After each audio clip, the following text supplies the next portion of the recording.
most of you don't think when you go out in the evenings and you perhaps maybe hear, it's just getting summertime, soon you'll be hearing the insects making their wonderful noise.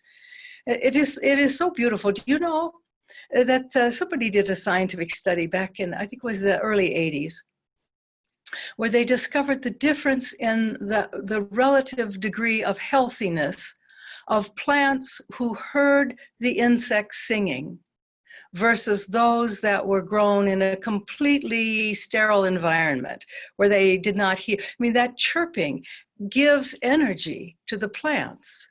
So everything is connected. This world is actually you, and you are the world.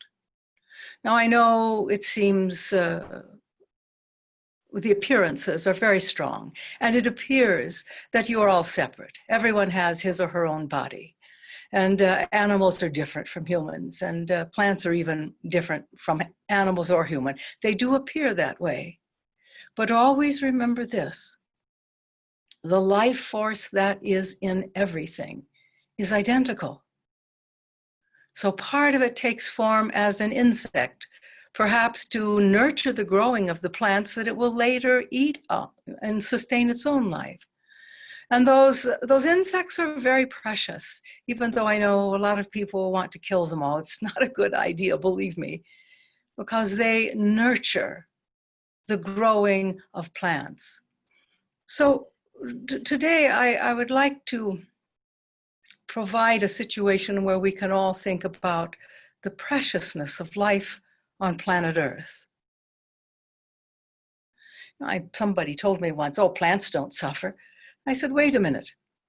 You have a beautiful lawn on the yard around your house, do you not? And he said, oh, yes, I do. I said, well, tell me, do you think that grass enjoys it when you run the lawnmower over it? Or when you have all your friends out there eating or playing a game where people are tromping on the grass, do you think the grass enjoys that? And then people will say, well, I don't think grass has feelings. And that's maybe because you don't know about grass.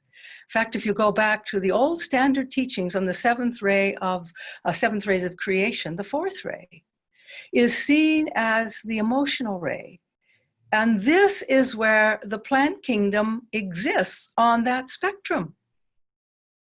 Do you think the wise ones of old got it wrong? I don't think so. There have been studies with houseplants, and the people that studied them had to use very fine instrumentation because, you see, plants don't have muscles like you do.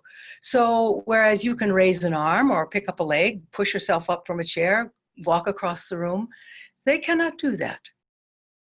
And yet with very sensitive instrumentation, it was discovered that when the person who cares for the plants, waters, perhaps gives them nutrients and so on, puts the hand near a leaf, it moves ever so slightly toward that hand.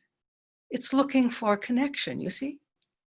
Now, if plants were unemotional or had no feeling or were just something there for humans to walk on, that would not be the case.